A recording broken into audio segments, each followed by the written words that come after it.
objective surtout amul benn fait boo yëkkati ci comportement Macky boo xam ne da nga ko inventé parce que da nga ko bugg a yàqal man amul sa article bu ma raté te boo leen gisee Sénégal ñu dem ba benn moment ay ñoo xam ne dañu occupé woon ay fonctions ci administration nekk même dans des corps habillés nekk dans des administrations les mieux rémunérées comme les impôts les douanes la magistrature et tout ñu bàyyi ko fa dem ci opposition di xeex parce que ils ont vu de l'intérieur comment le pays était en train d'être pillé par des politiciens et je pense que cette vague-là aujourd'hui moom moo joxe le résultat qu'on a et loolu da ngeen ci contribuer par vos écrits et aujourd'hui l'homme on ne peut pas dire grand vous êtes égal à vous-même li ñu lay ñaanal mooy gudd fan wér-gu-yaram ñun am nañ ci témoignage parce que say njaboot sumay xarit lañu xam naa li ñu dund ci combat bi nga doon mëne te xam naa férocité pouvoir pour avoir été à l'intérieur lépp mënoon na ci xej parce que am na ñoo xam ne ñii lu nekk daj nañ ko ci parce que méthode yi ñuy utiliser moo bare dañuy jënd dañuy yàq der lu nekk lañ lay def dañ lay mettre dans des positions am na ñoo xam ne ay hommes politiques lañu aujourd'hui jaruñu dara mënuñu sax yëngatu parce que fi ñu jaar ak pouvoir moo tax mënuñu bouger donc loolu yëpp mënoon na ci am yow nga taxaw résister ko donc dañ lay ñaanal loolu nga def mu nekk exemple pour les jeunes. Maintenant en ce qui concerne l'œuvre au-delà des articles ponctuels qu'on écrit sur le temps et qui montrent très clairement qu'il y a des dysfonctionnements, il y a un vrai problème aujourd'hui que j'appelle l'impératif africain. Impératif africain mooy régler benn paradoxe bu ñu am mooy on doit protéger le bien public contre ceux qui sont censés le gérer ou les gérer en bon père de famille ñi ñuy élire ne leen lii la ñu jël dénk leen ko pour ngeen defar réew mi ñoom nga war a topp ba bu ñu jël alalu réew mi yàq ko loolu mooy impératif africain et société dëkk yëpp ñu am société statistique ci corruption yëpp li nit ñi di jël di ko lax di ko jëlee ci seen réew di ko yóbbu bitim réew mën na defar infrastructure Afrique yëpp ba mu mel ni Europe ba mu des donc ça veut dire que le problème c'est nos dirigeants les dirigeants que nous avons élus les diables que nous avons élus parfois en disant que c'est le moins mauvais parmi les pires il faut absolument que les jeunes générations comprennent que tant qu'on élit des gens qu'on ne connaît pas ou qui ont des mains sales on ne peut pas développer l'Afrique donc au-delà de la dénonciation au-delà de l'explication bi ñu war a waxee ci mécanisme yi ñuy utiliser notamment le sabotage vous avez vu ce qui s'est passé dans les finances publiques au Sénégal on a fait exploser la masse salariale en augmentant de façon démesurée les salaires et en recrutant de façon inappropriée on s'est endetté en le cachant on a mis des faux chiffres tout ça c'est pas pour faire avancer une économie mais c'est pour garder le pouvoir donc garder le pouvoir jar na nga saboter même le système économique aujourd'hui les difficultés que nous avons aujourd'hui loolu moo koy expliquer donc les mécanismes par lesquels ñi nga xam ne ñoo yore pouvoir la ñuy yàqee réew mi ba corruption bi am ba nga mun a manifestation bi nga wax nga xam ne c'est la partie visible mécanisme yooyu il faut que nit ñi comprendre ko il faut xale yi comprendre moo tax dans les universités des thèses sur le traitement du bien public en sciences politiques surtout comment les gens organisent la prédation ça c'est extrêmement important donc le paradoxe africain moom mooy comment faire pour que ces gens qui dirigent le pays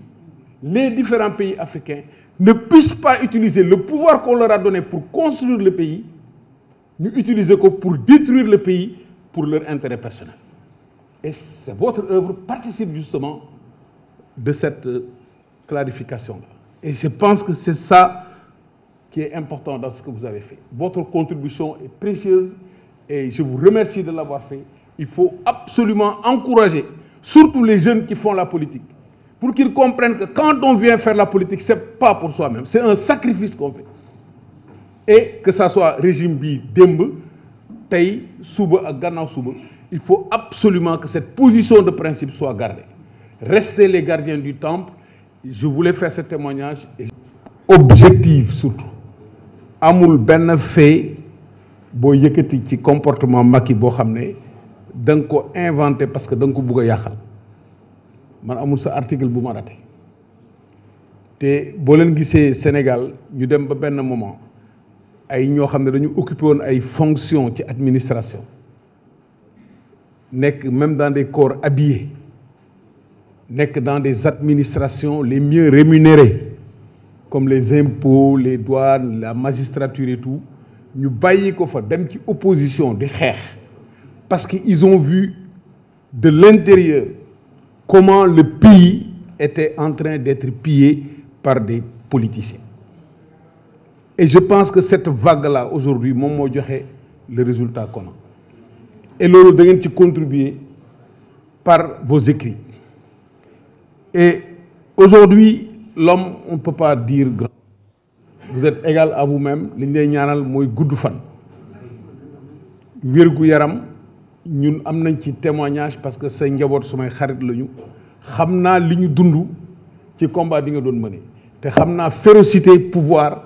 pour avoir été à l'intérieur lépp mënoon na ci xej parce que am na ñoo xam ne ñii lu nekk daj nañ ko ci parce que méthode yi ñuy utiliser moo bare dañuy jënd dañuy yàq der lu nekk lañ lay def dañ lay mettre dans des positions am na ñoo xam ne ay hommes politiques lañu aujourd'hui jaruñu dara mënuñu sax yëngatu parce que fi ñu jaar ak pouvoir moo tax mënuñu bouger donc loolu yëpp mënoon na ci am yow nga taxaw résister ko donc dañ lay ñaanal loolu nga def mu nekk exemple pour les jeunes. Maintenant en ce qui concerne l'œuvre au-delà des articles ponctuels qu'on écrit sur le temps et qui montrent très clairement qu'il y a des dysfonctionnements, il y a un vrai problème aujourd'hui que j'appelle l'impératif africain. Impératif africain mooy régler benn paradoxe bu ñu am mooy on doit protéger le bien public contre ceux qui sont censés le gérer ou les gérer en bon père de famille. ñi ñuy élire ne leen lii la ñu jël dénk leen ko pour ngeen defar réew mi ñoom nga war a topp ba bu ñu jël alalu réew mi yàq ko loolu mooy impératif africain et société dëkk yëpp ñu am société statistique ci corruption yëpp li nit ñi di jël di ko lax di ko jëlee ci seen réew di ko yóbbu bitim réew mën na defar infrastructure Afrique yëpp ba mu mel ni Europe ba mu des. Donc ça veut dire que le problème, c'est nos dirigeants. Les dirigeants que nous avons élus, les diables que nous avons élus. Parfois en disant que c'est le moins mauvais parmi les pires. Il faut absolument que les jeunes générations comprennent que tant qu'on élit des gens qu'on ne connaît pas ou qui ont des mains sales, on ne peut pas développer l'Afrique. Donc au-delà de la dénonciation, au-delà de l'explication bi ñu war a waxe ci mécanisme yi ñuy utiliser, notamment le sabotage. Vous avez vu ce qui s'est passé dans les finances publiques au Sénégal. On a fait exploser la masse salariale en augmentant de façon démesurée les salaires et en recrutant de façon inappropriée. On s'est endetté en le cachant, on a mis des faux chiffres. Tout ça, c'est pas pour faire avancer une économie, mais c'est pour garder le pouvoir. Donc garder le pouvoir jar na nga saboter même le système économique aujourd'hui les difficultés que nous avons aujourd'hui loolu moo koy expliquer donc les mécanismes par lesquels ñi nga xam ne ñoo yore pouvoir la ñuy yàqee réew mi ba corruption bi am ba nga mun a manifestation bi nga wax nga xam ne c'est la partie visible mécanisme yooyu il faut que nit ñi comprendre ko il faut xale yi comprendre moo tax dans les universités des thèses sur le traitement du bien public en sciences politiques surtout comment les gens organisent la prédation. Ça, c'est extrêmement important. Donc, le paradoxe africain, comment faire pour que ces gens qui dirigent le pays, les différents pays africains, ne puissent pas utiliser le pouvoir qu'on leur a donné pour construire le pays, mais utiliser pour détruire le pays pour leur intérêt personnel. Et votre œuvre participe justement de cette clarification-là. Et je pense que c'est ça qui est important dans ce que vous avez fait. Votre contribution est précieuse et je vous remercie de l'avoir fait. Il faut absolument encourager, surtout les jeunes qui font la politique, pour qu'ils comprennent que quand on vient faire la politique, ce n'est pas pour soi-même, c'est un sacrifice qu'on fait. Et que ça soit régime bi, Dembe, Tay, Souba et Ganaw Souba, il faut absolument que cette position de principe soit gardée.